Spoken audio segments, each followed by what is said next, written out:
ॐ नमः सिद्धेभ्यः।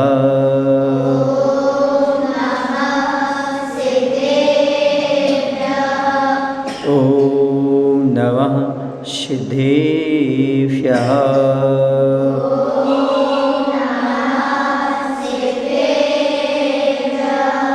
नमो अरिहन्तानं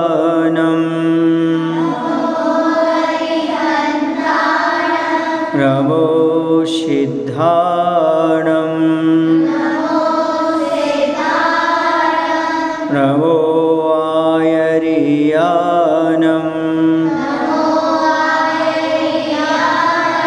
नमो वज्रायानं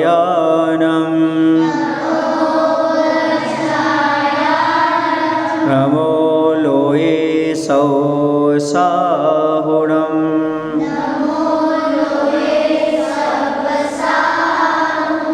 बोले पंच परमेष्ठी भगवान की। आचार्य गुरुदेव भगवान श्री विद्यासागर जी महाराज की।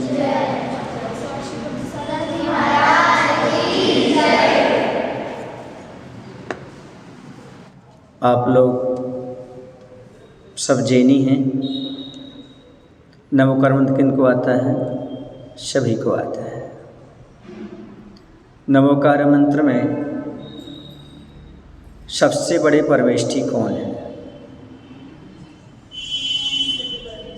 सिद्ध परमेष्ठी है। लेकिन सबसे पहले किन परमेष्ठी को नमस्कार करते हैं अपन? अरहंत परमेष्ठी को। ऐसा क्यों करते हैं? क्योंकि अरहंत परमेष्ठी से हमें सिद्ध परमेष्ठी का ज्ञान हुआ है। किनसे?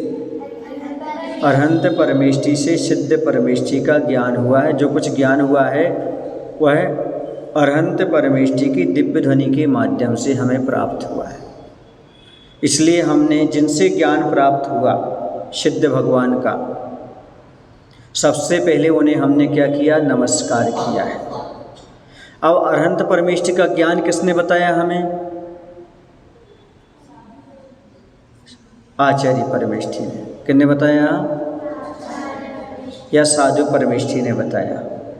अब ये सब साधु परमेष्ठी ने हमें ये सब बताया, तो सबसे पहले हमारा गुरु कौन हो जाता है? साधु परमेष्ठी। उसके बाद अरहंत परमेष्ठी, उसके बाद सिद्ध परमेष्ठी। समझ गए ना? बोलो हाँ। अभी बताओ, ये हमारे गुरु हैं। सबसे पहले गुरु के पास कौन लाया आपको? कौन लाए? माता पिता। तो अरहंत परमेष्ठी, सिद्ध परमेष्ठी, साधु परमेष्ठी से सबसे प्रथम गुरु कौन है आपके? माता पिता है। बोलो ना, अच्छे से जोर से बोलो ना। माता पिता आपके गुरु हैं।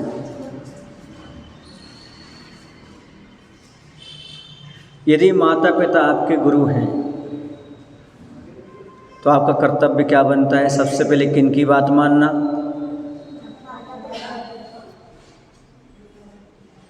सबसे पहले किसकी बात मानना?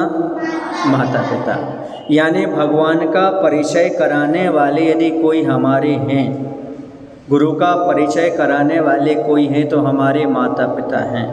अर्थात जैसे हमने सबसे पहले सिद्ध परमेष्ठी के पहले अरहंत परमेष्ठी को नमस्कार किया क्योंकि उन्होंने सिद्ध बनने का हमें उपाय बताया, तो हमारा कर्तव्य बनता है सब कुछ का उपाय किसने बताया हमें? माता पिता ने। सबसे पहले किसे नमस्कार करना चाहिए? माता पिता को। कितने लोग हैं जो अपने माता पिता का सम्मान करते हैं? सब हाथ ऊपर कर देंगे, नीचे हाथ कर देंगे। कितने लोग हैं जो प्रातःकाल उठ करके सबसे पहले माता पिता को प्रणाम करते हैं या जय जिनेंद्र करते हैं? सब लोग नहीं करते। ये बेटी सच बोल रही, ये भी सच बोल रही, ये भी सच बोल रही। कुछ इसलिए भी नहीं बोल रहे हैं क्योंकि यहाँ उनके माता पिता नहीं हैं। माता पिता कहाँ हैं? कहीं जॉब में चले जाते हैं, कहीं यहाँ चले जाते हैं, या फिर कोई बाहर रह करके पढ़ाई कर रहे हैं। सही है ना? तो माता पिता के पैर कितने लोग छूते हैं? सुनो, दिन की शुरुआत 2 कामों से करना। दिन की शुरुआत 2 कामों से करना। सबसे पहला काम है चेहरे पर मुस्कान। उठते ही क्या करना है? बोलो, चेहरे पर मुस्कान और बड़े लोगों को प्रणाम, और आपका जीवन बहुत अच्छा बन जाएगा। क्या करना है आपको? कौन से 2 काम करना है? चेहरे पर मुस्कान। रोते हुए नहीं उठना अपन को। कैसे करते हुए उठना है? चेहरे पर मुस्कान लाते हुए। दिन भर आपके अच्छा निकलेगा यदि चेहरे पर सुबह से मुस्कान, और दिन भर आपका अच्छा निकलेगा। और बड़ों को क्या करना अपन को? प्रणाम करना। इससे क्या होगा? बड़े खुश रहेंगे, बड़ों का आशीर्वाद मिलेगा, बड़े की सद्भावना मिलेगी, तो हमारा और अच्छा काम बनता चला जाएगा। माता पिता को कभी जीवन में जवाब नहीं देना। जवाब समझते हैं आप लोग? जवाब का उत्तर नहीं, उन्होंने कुछ पूछा और आप उत्तर ना। जवाब का अर्थ है जो पलट करके आप बार कर देते हो, उसका अर्थ जवाब है। इसलिए माता पिता को ही पलट करके जवाब नहीं देना। कितने लोग देते हैं? सभी देते हैं, लेकिन अब नहीं देना। क्यों? क्योंकि जिन्होंने हमें जन्म दिया, जिन्होंने हमें संस्कार दिए, जिन्होंने जीवन दिया, उनको जवाब देना चाहिए क्या? जैसे हम गुरु की विनय करते हैं, गुरु को जवाब नहीं देते, वैसे हमें क्या नहीं करना? माता पिता को भी जवाब नहीं देना। अच्छा, कितने लोगों को धर्म अच्छा लगता है? कितने लोगों को धर्म अच्छा लगता है? अब हाथ नीचे कर लो। जैन धर्म अच्छा लगता है कि सारे धर्म अच्छे लगते हैं? कितने लोग हैं जो जैन धर्म को प्रिय मानते हैं और उसी पर श्रद्धा रखते हैं? हाथ नीचे कर लो। एक आचार्य हुए हैं कुलभद्र स्वामी। कौन हुए हैं? कुलभद्र स्वामी हुए। उन्होंने कहा है, वरम नरक वासोपि सम्यक्त वेन समायुता ना तो सम्यक्त हीनस्य निवासो देवी विराजते। उन्होंने कहा, देव शास्त्र गुरु के प्रति श्रद्धा सम्यक दर्शन के साथ नरक में रहना भी श्रेष्ठ है। कहाँ रहना भी श्रेष्ठ है? नरक में। लेकिन सम्यक दर्शन से रहित, यानी जिन धर्म पर श्रद्धा से रहित, हमें स्वर्ग का राज्य भी नहीं चाहिए। क्या नहीं चाहिए? स्वर्ग नहीं चाहिए। बस ये बात आपको हम बताना चाहते हैं। सुन रहे हो? क्या बताना चाहते हैं? कि जैन धर्म के पाने के लिए, गुरु और प्रभु को पाने के लिए, वो आचार्य कह रहे हम नरक में भी जाने के लिए तैयार हैं, लेकिन क्या ना छूटे? हमारा धर्म न छूटे, गुरु न छूटे, प्रभु न छूटे। ये वो कह रहे हैं हमें नरक में जाना पसंद है, लेकिन ये छूट रहे हों तो हमें स्वर्ग भी नहीं चाहिए। क्या नहीं चाहिए? और आज वर्तमान में क्या हो रहा है पता आपको?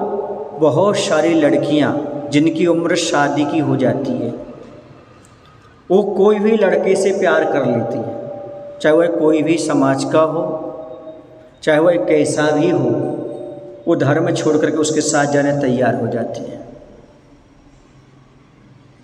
क्या? अपना धर्म छोड़ करके, माता पिता को छोड़कर, गुरु को छोड़ करके वो वहाँ जाना चाहते। और आचार्य क्या कह रहे हैं कि भैया मुझे नरक भी अच्छा है, लेकिन हमारे धर्म बना रहे, गुरु बने रहें और शास्त्र बने रहें। कहाँ जाना पसंद है? नरक जाना पसंद है। और क्षणिक सुख के लिए, उसके रूप को देख करके, उसके व्यवहार को देख करके, पैसे को देख करके आप माता पिता को भी छोड़ देते हैं, धर्म को भी छोड़ देते हैं। ऐसे जीव कभी कल्याण नहीं कर सकते। एक बात सुनो, जो अपने धर्म और माता पिता को छोड़ने तैयार है, वो एक दिन आपको भी छोड़ सकता है कि नहीं छोड़ सकता? बोलो, छोड़ सकता? नहीं छोड़ सकता है। जो अपने माता पिता का नहीं हुआ आपका हो सकता है क्या? जो अपने धर्म का नहीं हुआ आपका हो सकता है क्या? नहीं हो सकता। इसलिए कभी भी ऐसे व्यक्ति से मित्रता मत करना जो धर्म से विमुख हो।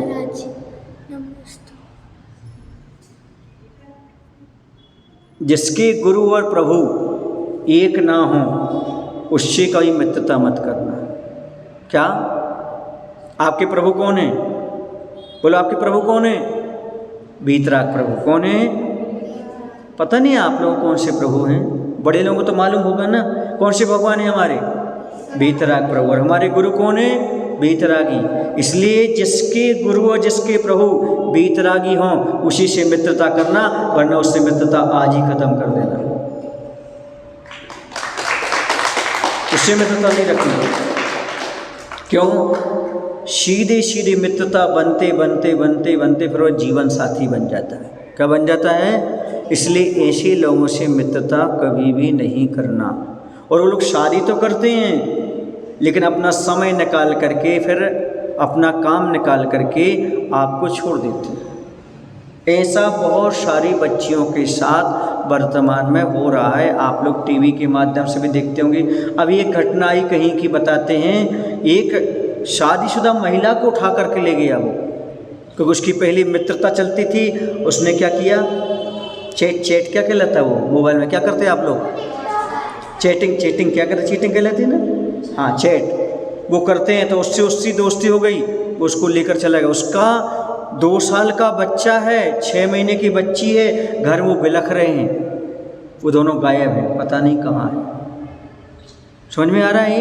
ये रोज़ ऐसी घटनाएं देखने को मिल रही हैं। कोई मुसलमान के साथ जा रहा है, कोई किसी के साथ जा रहा है। इतना पवित्र धर्म, माता पिता को धोखा दे करके जा रहे हैं। जो माता पिता को, गुरु को, धर्म को धोखा देकर जाएंगे वो कभी सुखी रह सकते क्या बच्चों? नहीं।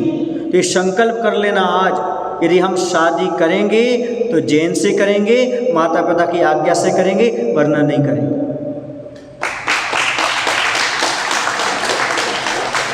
मित्र बनाएंगे तो जिसके गुरु और प्रभु एक हों उसी से बनाएंगे। जिससे शादी करेंगे तो प्रभु और गुरु एक होंगे, तभी हम शादी करेंगे, नहीं तो नहीं करेंगे। एक घटना है ललितपुर की। उसने अपने माता पिता से बगावत करके शादी की। शादी करने के बाद 1 साल तक दोनों एक साथ अच्छे से रहे। उनके यहाँ एक बच्चा भी हुआ। लेकिन माता पिता के बिना, गुरु को छोड़कर, प्रभु को छोड़कर शादी की, उसका परिणाम तो सामने आएगा ही आएगा, क्योंकि तुमने उपकारी को लात मार दी। जो माता पिता का कन्यादान का सौभाग्य था वो तुमने छीन लिया। माता पिता कितने अरमान रहते हैं, हम बेटी के साथ ऐसे करेंगे, बेटी के साथ ऐसे करेंगे, ऐसे करेंगे सारे, और पाप का बंध हुआ।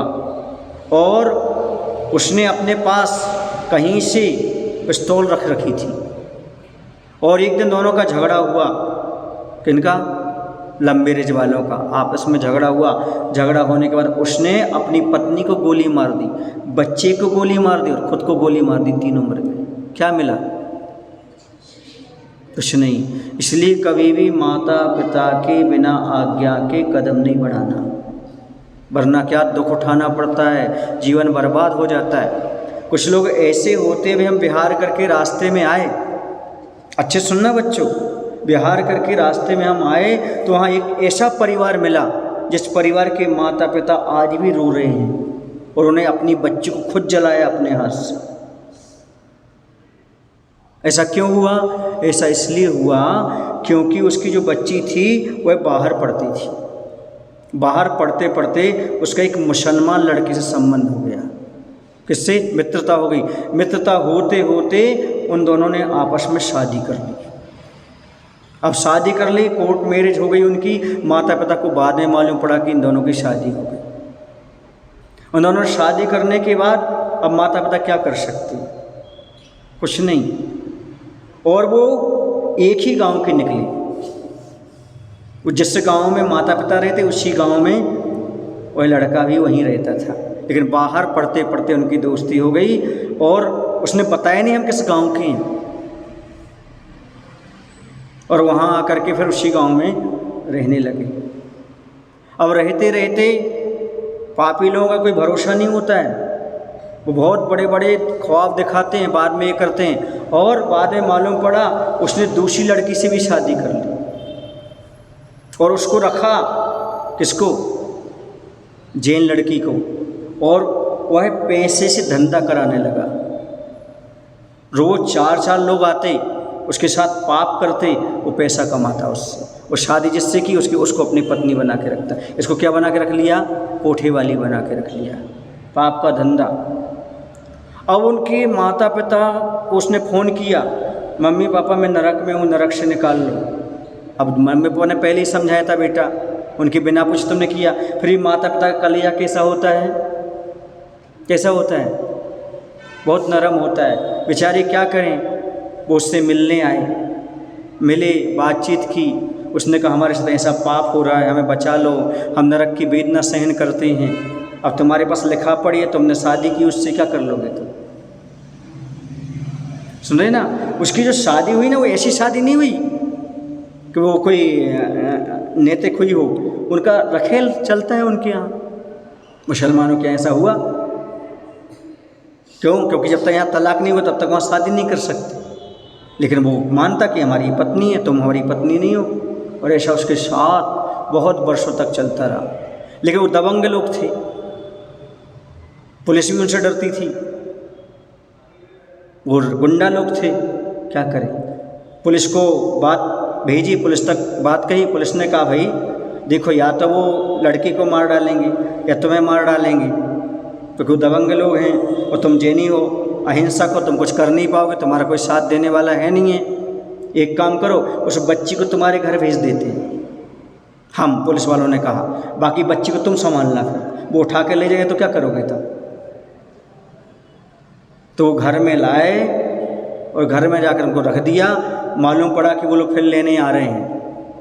वो खुद बच्ची कहती है मुझे मार डालो। क्या करो? मार डालो। वहाँ जाकर के मैं ये यातनाएं सहन नहीं कर पाती। तो माँ ने मुंह में कपड़ा डाला, पिताजी ने तेल डाला और आग लगा दी बच्ची को। सुन रहे हैं? ऐसी ऐसी घटनाएं हैं इस संसार की। इसलिए कभी भी भूल कर भी किसी की बातों में नहीं आना, कोई भी मित्र नहीं बनाना।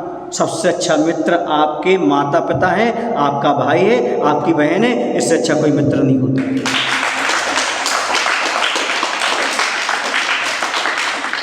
सबसे अच्छे मित्र कौन है आपके? माता पिता। भाई हो तो भाई, बहन हो तो बहन। जो कुछ बात शेयर करना, इन्हीं से शेयर करो। कभी भी किसी के चंगुल में नहीं फंसना, क्योंकि वो क्या करते हैं, जैसे शिकारी आता है, जाल फैलाता है, दाना डालता है, ऐसा लगता है पक्षियों को ये हमारे लिए दाना डाल रहा है, लेकिन वो जाल में फंसा करके ले जाते हैं। ऐसे बहुत सारे लोग संसार में हैं। प्रेम का जाल, मालूम आपको, उन लोगों के लिए उनकी संस्था से लाखों रुपए मिलते हैं। यदि कोई एक सरदार की बच्ची को, किसकी बच्ची को? सरदार की बच्ची को यदि कोई मुसलमान लेकर के जाता है तो उनको 7 लाख रुपए उनकी संस्था से मिलते हैं। अब बताओ, किसी को 7 लाख मिल रहा है तो क्यों नहीं नाटक रचाएगा वो प्यार का। जैनी की और ब्राह्मण की बच्ची, क्षत्रिय की बच्ची के लिए 5 लाख रुपए मिलते हैं। यदि एक मुसलमान लड़का एक बच्ची को पटा करके, क्या बोलते हैं आप लोग, फुसला करके उसे अपना बना करके शादी कर ले, तो उनकी संस्था क्या देती है उनको? 5 लाख। अब आप पूछें हमारा सरदार के लिए क्यों? क्योंकि सबसे ज़्यादा सरदार के बेटे कहाँ हैं? सैनिक में हैं। कहाँ हैं? सैनिक में। और मजबूत होते हैं, इसलिए वो अपनी सेना तैयार करना चाहते हैं अपने देश पर कब्जा करने के लिए। इसलिए वो आपकी बेटियों को, माने आप लोगों को फुसला करके ले जाते हैं और इस प्रकार का काम करते हैं। समझ में आ रहा ना? वो अपना नाम बता देंगे, मैं मिश्रा हूँ, मैं जैन हूँ, मैं ब्राह्मण हूँ। ऐसे कई केस आए, उन्होंने अपने आप को ब्राह्मण बताया, अपने आप को जैन बताया, नवकर्मण सुनाया, शिव आदि की भक्ति बताई। बाद में शादी करने का मालूम पड़ा कि वो कौन है? मुसलमान या अन्य लोग हैं। और ऐसी यातनाएं होती हैं। सुन रहे ना? ऐसी यहाँ पर भोपाल में भी ऐसे ही आर्य समाज में वहाँ शादियाँ होने लगी। वहाँ एक मंदिर आ गया, वहाँ पर सबकी शादियाँ करा देते हैं। ऐसी जैन लड़की वहाँ पर एक बुंदेलखंड की वहाँ पर फंस गई, जॉब करने के लिए गई थी। क्या करने के लिए गई थी? जिसके परिवार में 25 हज़ार की नौकर लगी, लेकिन बच्ची क्या करने जा रही? उससे पूछा बेटी जॉब करने क्यों जा रहे हो? बोली मैंने माता पिता का बहुत खर्च किया है ना पैसा पढ़ाई में, तो वो निकालने के लिए जा रही है। अब क्या माता पिता का उपहार चुकाया जा सकता? क्या बोलो, कभी चुकाया जा सकता माता पिता का उपहार? बोले हम जॉब करने के लिए जा रहे हैं। और जहाँ वह जॉब करती थी, उसने जॉब क्यों दी थी उसको? क्योंकि वो अच्छी थी, सुंदर थी देखने में। और देख लेना, जो सुंदर लड़की होगी उसको बहुत जल्दी जॉब मिल जाती। उसकी लालच में वो उसका शोषण करने लगती और उसने उसके साथ शादी की। उसका भाई वकील था, किसका? उस लड़के का भाई वकील था। और उसने कहा तुम तो करो, बाकी हमने देख लेंगे। और वहीं जॉब करते करते उसको सेटल हो गई। उसने माता पिता को फ़ोन कर दिया जैन कि अब हम यहीं पर शादी कर ली, यहीं रह रहे हैं। फिर उसके बाद उसके जो वकील था ना, उसके भाई ने कहा अब हम इसको छोड़ रहे हैं। क्या कर रहे हैं? इसको छोड़ रहे हैं, या फिर इसको हम परेशान करेंगे, परेशान करेंगे। उसको बहुत परेशानी होती, उसको पिटाई करते घर के लोग, और 3 लाख की मांग की। उसके माता पिता को 3 लाख भेजना पड़े। 1 आध महीने तक नहीं मारा पीटा, फिर पिटाई शुरू कर दी उसकी। फिर 2 लाख की मांग की। ऐसे 10-20 लाख रुपए खा गए उसके। सामने तो वो दिखाते हैं बहुत अच्छा। देखो ये बताओ, जो माता पिता से बगावत करना सिखाएगा, बताओ अच्छा आदमी होगा क्या? बोलो। जो तुम्हारे माता पिता का धोखा देना सिखाएगा, कि वो आपको धोखा नहीं देगा क्या? बोलो बच्चों, देगा ना। इसलिए कभी भी ऐसे व्यक्ति के चंगुल में फंसना नहीं चाहिए। और देखो, यदि कभी किसी से मित्रता हो और कोई आपसे फ़ोन पर या कैसी कोई गलत बात करे, तो माता पिता को बता देना।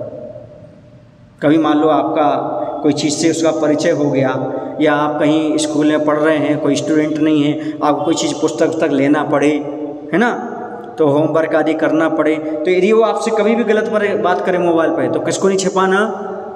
माँ से नहीं छिपाना कभी। जो माँ से छिपाते हैं वो हमसे दुखी रहते। माँ को बताना, माँ वो उसने हमारे साथ ऐसा किया, वो हमसे ऐसी बातें कर रहा है, वो हमसे ऐसा बोल रहा। समझ नहीं आ रहा ना? बोलो। कभी नहीं छिपाना। तो मित्रता नहीं करना, यदि हो जाए तो माता पिता से कभी नहीं छिपाना, क्योंकि माता पिता अभी संभाल लेंगे, आगे चल के आपको कभी भी संभाल नहीं पाएंगे।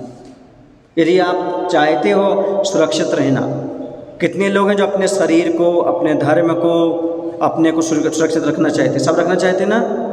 हाँ, तो ये भूल कभी नहीं करना। कभी भी किसी से मित्रता नहीं रखना। यदि वह कोई मित्र बन भी जाए और किसी प्रकार की बात करता है, सबसे पहले किसे बताना है?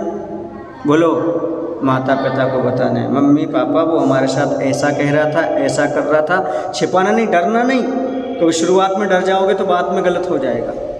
सुनो, एक बात और बता दूं आपको। महाराज जी, हम लोग अजैन लड़कियों से तो मित्रता कर सकते हैं। एक प्रश्न उठता है, जैन को छोड़ करके अन्य हम और लोगों से, लड़की लड़की से संबंध कर सकते हैं ना? नहीं करना। एक सतना की घटना बता रहा हूँ आपको। कहाँ की? सतना की घटना। एक जैन लड़की की मित्रता थी, एक अन्य ठाकुर था या कोई और था, उस बच्ची के साथ मित्रता थी। उसने मित्रता क्यों की थी? उसके भाई ने कहा था इस लड़की से दोस्ती बनाओ, लेकिन इस लड़की को पता नहीं। उन दोनों दोस्त बन गए। दोस्त बन करके वो क्या हुए, दोनों उस लड़की के घर में दोनों बैठी थी, और उसने कहा कुछ पी लो, कुछ पी लो। पीना समझते ना? कुछ ठंडा गरम जो कुछ भी पीना। और उसके लिए कुछ पीने का कोई लिक्विड, जैसे बोलते ना कोल्ड ड्रिंक्स वगैरह, उसको पिलाने के साथ नशे की कोई दवाई डाल दी उसको। सहेली के साथ बैठे हैं, वो लड़का तो बाहर है, लेकिन क्या डाल दी उसमें? उसको डालने के साथ उसको पिला दी। वो बेहोश हो गई। कौन? जैन बच्ची बेहोश हो गई। फिर बच्ची, उसकी जो सहेली थी वो तो बाहर हो गई। फिर 2-3 लड़के आए, उन्होंने उसके कपड़े उतारे। क्या किए? उनके साथ गलत हरकत की और फोटो बना ली, वीडियो बना ली। क्या बना ली? वीडियो बना ली उन्होंने। वीडियो बनाने के बाद अब उसको फिर कपड़े पहना दिए। उठी, घबरा गई। क्या हो गया? कुछ नहीं चक्कर आ गया था। सहेली संभाल लिया। फिर 2 दिन बाद उसको बुलाया, उसको दिखाया। क्या दिखाया उसको? मोबाइल पे जो उन्होंने, बच्चों ने जो गलत हरकत की थी। वो घबरा गई। अब क्या होगा? उसने कहा हम ये वायरल कर रहे हैं। नहीं तो एक काम करो, जो लड़का आया ना उसके साथ करो जो अभी इसके साथ किया। उसके साथ जबरन उसने, मजबूरी में, कहीं हमारी वीडियो क्या ना हो जाए, वायरल ना हो जाए, उसने जो कहा उसने वो किया। फिर वीडियो बना ली छिप पड़े। ऐसे 3 बार उन्होंने वीडियो बनाई। यदि वो पहली बार ही माता पिता को बता देती लेकिन वह डर गई, मम्मी पापा क्या सोचेंगे, ये क्या सोचेंगे। ऐसे डरने के बाद उसने 3-4 बार अपनी वीडियो ऐसी बनवा ली। सुन रहे आप लोग कि नहीं सुन रहे हो? और उसकी जीवन ही बर्बाद हो गया बेचारी का। फिर उसके माता पिता ने पुलिस के पास गए, यहाँ गए वहाँ गए। फिर क्या होता है, जब बच्ची स्वयं गई है, स्वयं अपनी इच्छा से है, न चिल्ला रही ना बोल रही, तो क्या करेगी पुलिस और क्या करेगा कौन? वो पहली वाली वीडियो तो डिलीट कर दी उन्होंने, जो बेहोश करके किया था। अब जो मर्जी से हो रही है वो वाली कर ली उन्होंने। अब तो बच्ची की बदनामी, ऐसा जीवन बर्बाद हो जाता। सुनने आए ना? इसलिए बच्चों को तो कभी, पुरुष को तो कभी, लड़के को तो कभी दोस्त बनाना नहीं। और किसको नहीं बनाना? बोलो ना। लड़कियों को भी नहीं बनाना। जिसको विश्वास हो, जो सच्चे जेनी हों, उनको ही, लड़कियों को ही दोस्त बनाना, वरना नहीं बनाना। समझ रहे हो ना बच्चियों? हाँ। अब ये घटना घटी शायद आसाम साइड की है घटना। कहाँ की है? हाँ। रुचि कहाँ की है? रचा आसाम की घटना है। सुनो आसाम की घटना कैसी है। आसाम की घटना सुनोगे तो घबरा जाओगे आप। दोनों रियल भाई, एक 11 साल का और एक 20 साल का लड़का। तो 20 साल का जो जैन लड़का था, उसका मुसलमान लड़की से, क्या बोलते हैं आप लोग, अफेयर बोलते, क्या बोलते हैं उसको आप लोग, उससे उसके संबंध हो गया, दोस्ती हो गई, और वो छुप छुप करके मिलने लगी। मुसलमान लड़की के साथ जैन लड़का मिलने लगा। तो ये छोटा जो उसका भाई था, कितने साल का था भाई? 11 साल का। उसने देख लिया, उसने कहा उससे, अपने बड़े भाई से, मैं मम्मी पापा को बताऊंगा। किसको बताऊंगा? कि तुम उस लड़की से मिलते हो। अब देखो उनके पास रहने से कैसी क्रूरता आ जाती है, क्योंकि वो तो मांस बनाते रहते, खाते रहते, कूदते पीटते, चाहे लड़के चढ़ के, उनके यहाँ तो क्रूरता रहती है। तो उसकी संगति से इसको भी क्रूरता आ गई। क्रूरता समझते हो? पाप करने की इच्छा, मारने की इच्छा। ये अपने भाई को ले गया, उसको मार डाला। एक लड़की के कारण किसको मार डाला उसने? अपने खून को, अपने भाई को। उसने ना माता पिता की सोची, ना कुछ की सोची, मार डाला। और आज कहाँ है वो? जेल में। कहाँ है वो लड़का? जेल में है। समझ में आया ना? ये स्थिति है। इसलिए कभी भी किसी से दोस्ती मत बनाओ। पता नहीं अपने कौन से पाप का उदय आ जाए, कैसा हो जाए, क्या हो जाए, इससे बचकर चलो। और हमेशा कभी भी घर से बाहर निकलो तो आज के परिसर को मत देखो बेटा, बिना चुन्नी के घर से बाहर नहीं निकलना। क्या नहीं निकलना? अब पूछो महाराज, चुन्नी की आवश्यकता क्यों है हमें? पूछो ना, क्यों बिना चुन्नी के बाहर ना निकले? इसलिए नहीं निकलना क्योंकि देखो, मान लो टिफिन रखा है, भोजन है उसमें, तो कौवे और कुत्ते सूंघ करके आ जाते हैं वहाँ पर, कहाँ भोजन रखा है आपका, है ना। और यदि खुला रख दो तो, यदि खुला भोजन रख दो तो कौवे कुत्ते तो आकर के फिर उसको खा ही जाते हैं। ऐसे ही दुनिया में बहुत सारे भेड़िए घूम रहे हैं वासना की। अपने शरीर को खुला मत छोड़ो, अपने शरीर को पूरा ढक के रखो।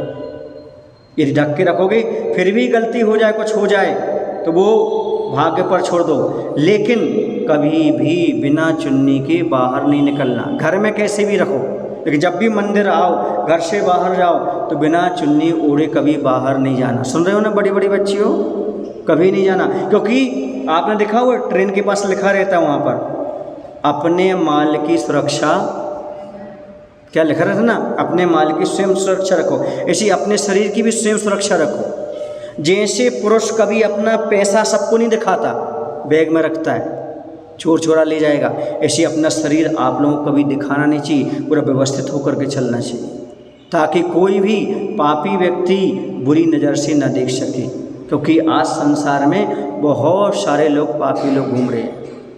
सुन रहे हैं ना? ये अपन को बहना नहीं कल्चर में बहने से कुछ नहीं मिलेगा। अच्छा ये बताओ, आप लोग कहते हो दुनिया बदल गई, पहले की वेशभूषा अलग थी, अब अलग है, अब हम यहाँ नहीं रहेंगे तो लोग क्या सोचेंगे। अच्छा बताओ, आपने कभी काली की फोटो देखी?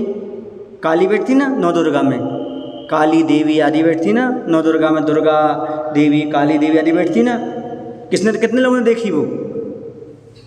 तो किसी ने देखा सलवार सूट पहना करके बैठी हो? क्यों नहीं बैठती? युग बदल गया ना। नहीं, देवी तो शोभा देती साड़ी में देती है, ढके हुए कपड़ों में देती है। सुन रहे ना? इसी प्रकार आप लोग अपनी इज्जत सम्मान बनाए रखना चाहते हो तो या तो साड़ी पहनो या फिर चुन्नी ओढ़ करके रहो, तभी तुम देवी के गुण को प्राप्त करो। समझ में आ रहा है ना? दूसरी चीज, अपना मोबाइल एक तो रखो नहीं, फिर भी यदि आपका मोबाइल है तो किसी को नंबर मत दो। कोई आपसे नंबर मांगता है तो मोबाइल का नंबर नहीं देना, क्यों? क्योंकि मोबाइल के नंबर से आपसे कहीं ना कहीं वो कनेक्ट होना चाहिए और मोबाइल पर चैट चलते चलते गड़बड़ हो जाएगा, होता है। अभी एक गुनाह में एक लड़की ने, वो क्या कहलाता, ईमेल कहलाता, क्या कहलाता, ईमेल या कुछ ऐसा कैसे व्हाट्सएप वगैरह कहलाता, उस पर चर्चा करते करते मात्र उसके विचार पढ़ते पढ़ते उसने शादी तय कर ली उससे। क्या कर ली? शादी तय कर ली। मात्र 4 बातें अच्छी अच्छी कर ली तो शादी तय कर ली उन्होंने। और उसके बावजूद क्या हुआ, बाद में मालूम पड़ा ना वो जैन था ना वो सभ्य था। कैसा निकला बोलो ना? उनके माता पिता ने जी को देख लिया पहले जा कर के, वो लड़का कैसा है कैसा है, तो रेलवे स्टेशन पर क्या कर रहा था, शराब पी रहा था। ऐसे लोग धोखा देते हैं, इन धोखेबाजों से बचो। कोई भी बात हो तो पहले माता पिता को शेयर करो, क्योंकि सुनो, माता पिता हमारे सुख में बाधक होते हैं पर हित में बाधक नहीं होते। क्या? हमारे थोड़ा बहुत सुख नहीं देंगे कोई बात नहीं, लेकिन कभी हमारा अहित नहीं चाहेंगे। इसलिए अपने सुख में बाधक माता पिता हो सकते, लेकिन किस में नहीं हो सकते, बोलो ना? हित में बाधक नहीं हो सकते। इसलिए माता पिता से हमेशा जब होगा जब हमारा हित ही होगा। अगली बात सुनो, भोजन पानी पर ध्यान दो। ये जो बाजार के फास्ट फूड्स वगैरह मिल रहे हैं, मैगी है, पिज्ज़ा है, ये खाना बंद कर दो। क्यों? इसमें मांस रहता है। और तुम लोग जैनी हो ना, अहिंसक हो ना, तो आपका कर्तव्य बनता है जब पानी छान कर पीते हैं तो मांस की चीज़ें कैसे खा सकते हैं। बाज़ार का जो कुछ ही मैगी पिज्ज़ा वगैरह जो कुछ है, ये सब क्या है, नूडल्स वगैरह, इन सब में सूअर की चर्बी मिली रहती है। किसकी चर्बी? सूअर। कितना गंदा होता है। सूअर क्या खाता है? क्या खाता है सूअर?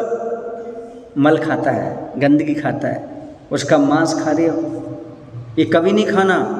घर में बनवा लेना माता पिता से। क्या बना लेना? घर में बनवा करके मैगी आदि खाना, बाजार की नहीं खाना, क्योंकि जैसा खाओ अन्न वैसा हो मन।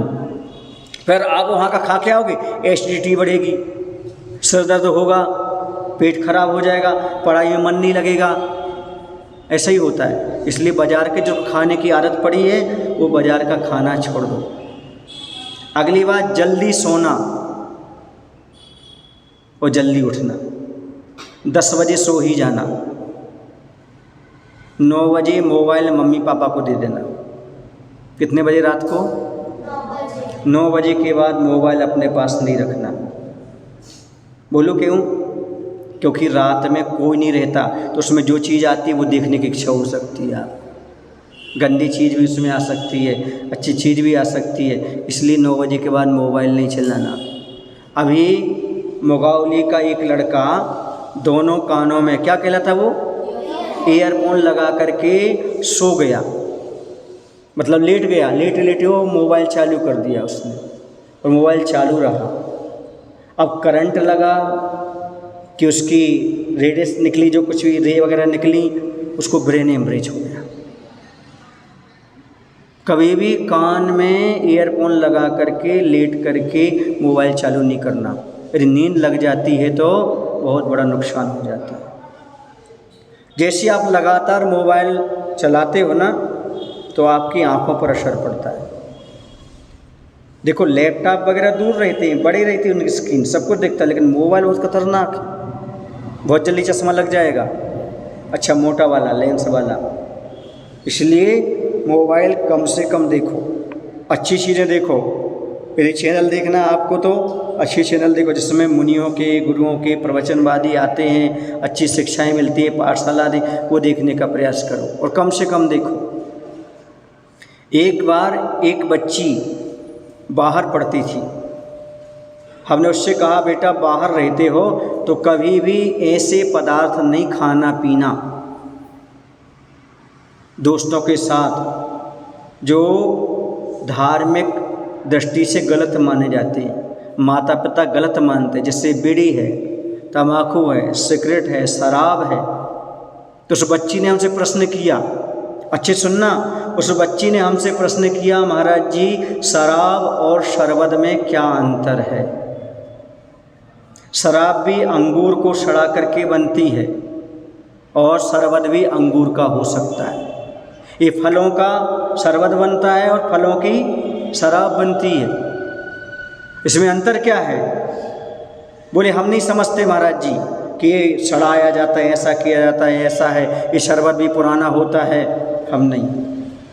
मैंने कहा भाई शरबत जो है वो सभी पीते हैं, यह स्वास्थ्य के लिए अच्छा होता है, और जो शराब है वह स्वास्थ्य के लिए भी खराब है। डॉक्टर भी मना करते हैं, इससे बुद्धि भ्रष्ट होती है। शराब पीने से बुद्धि भ्रष्ट होती है और शरबत पीने से बुद्धि बढ़ सकती है। आपका पढ़ाई में मन लगेगा लेकिन शराब पीने से मन नहीं लगेगा। ऐसा समझ, उसको समझ में नहीं आया इतना सब समझाने के बाद। तो मैंने एक ही एग्जाम्पल दिया, अच्छे सुनना, शराब और शरबत में कितना अंतर है, मैंने उसको एग्जाम्पल दिया। जैसे आपके माता पिता भाई बंधु आपको गले लगाते हैं, ये प्रेम है कि पाप है? बोलो ना, प्रेम है, ये सबको अच्छा लगता है। लेकिन यदि कोई आवारा लड़का घूमता हुआ आपको गले लगाने लगे तो ये पाप हो जाएगा। सुन रहे ना, गले लगाने में कोई अंतर नहीं है। माता पिता ने भी गले लगाया और उस आवारा ने भी गले लगाया। जैसे अंगूर इसमें भी, अंगूर उसमें भी है, लेकिन शरबत अच्छा है, अर्थात माता पिता ने गले लगाया वो अच्छा है, लेकिन शराब के समान आवारा लगाया वो गलत है। ऐसे ही शराब पीना पाप है, अधर्म है, अनैतिक है, उसे कभी नहीं पीना। तब उसको समझ में आया कि शराब और शरबत में कितना अंतर है। आए समझ में आपको? इसलिए कभी भी इन चीज़ों को नहीं पीना। मित्रों के साथ पार्टी में जाओ तो सोच समझ करके जाना, क्योंकि पार्टी में वो कुछ भी खिला देते, कुछ भी पिला देते, इसलिए उनसे बचने का प्रयास करो। कुछ भी नहीं खाना, कुछ भी नहीं पीना। अगली बात बताऊं, हमेशा आप लोग रात्रि को 10 बजे सो जाया करो, सुबह 5-6 बजे उठ जाया करो। पूछो क्यों? क्योंकि जो व्यक्ति सूर्योदय के पहले उठ जाता है उसके चेहरे पर चमक आती है। क्या आती चेहरे पर? देखो ना, जितने साधु संत होते हैं एक बार भोजन पानी करते हैं और उनके चेहरे पर क्या रहती है? चमक। महाराज उपवास करके भी चमक रहे कि नहीं? क्यों? क्योंकि ये ब्रह्म मुहूर्त में उठने का प्रभाव होता है, साधना का प्रभाव। इसलिए जल्दी उठा करो, वो जल्दी उठ करके पढ़ो। उस समय नींद अच्छी आती है, उस समय यदि आपने पढ़ाई कर ली तो आपको बहुत जल्दी याद होता है। महाराजों को जल्दी याद क्यों हो जाता है? महाराज की मेमोरी अच्छी क्यों होती है? उनकी स्मरण शक्ति अच्छी क्यों होती है? घंटों घंटों प्रवचन क्यों कर देते हैं? ये सब याद कैसे रहता है? क्योंकि वो ब्रह्म मुहूर्त में उठ करके अपना ध्यान करते हैं, स्वाध्याय करते हैं, सामायिक करते हैं, उसका प्रभाव है। आप लोग रात में देर पढ़ते रहते हो और बहुत देरी से उठते हो, 8 बजे 9 बजे। तो ये आदत बहुत खराब है। आपका स्वास्थ्य भी खराब होगा, सिर भी दर्द करेगा, मन नहीं लगेगा दिन भर। इसे कितने बजे उठने का प्रयास करो? 5 या 6 बजे उठ जाओ। और क्या करो? उठ करके भगवान की भक्ति करो, नवोकार मंत्र पढ़ो, और कोई काम करो। समझ गए ना? 10 के बाद नहीं जागना। 10 के बाद क्यों जागते हो? मोबाइल रहता है इसलिए जागते। अब मैंने कहा ना 9 बजे मोबाइल मम्मी पापा को दे देना। किन को दे देना मोबाइल? मम्मी पापा को दो। 9 बजे के बाद मोबाइल या स्विच ऑफ करके रख दो। अगली बात है, अपने को व्यस्त रखो। कैसे रखो? व्यस्त अर्थात स्वाध्याय करो, अभिषेक पूजन आदि में आओ, देखो, पूजन करो, स्वाध्याय करो, मम्मी के साथ काम में हाथ बटाओ। तो व्यस्त रहोगे। खाली रहोगे ना तो कुछ ना कुछ आपके मन में फितूरी आएगी। खाली रहोगे, दोस्तों से बात करने की इच्छा होगी, दोस्तों से मिलने की बात होगी। यदि आप व्यस्त रहेंगे अपने आप को तो यहाँ वहाँ की बातें अपने पास नहीं आएंगी। अगली बात है, फैशन से बचो। हमारे मित्र ने इतने अच्छे कपड़े पहने, आधे मैं भी आधे कपड़े पहनूं, ये ठीक नहीं है। आधे कपड़े पहनना ठीक नहीं है। क्यों नहीं है? क्योंकि आप लोग बच्चियां हो। कौन हो?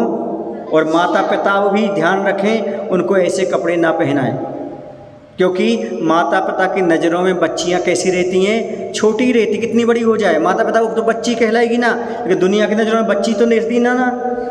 हाँ, मैं कहा करता हूँ, सुन लो ना, हीरे जवाहरात कहाँ रखे रहते हैं? हाथ ठेले पर रखे रहते कि तिजोरी में रखे रहते हैं?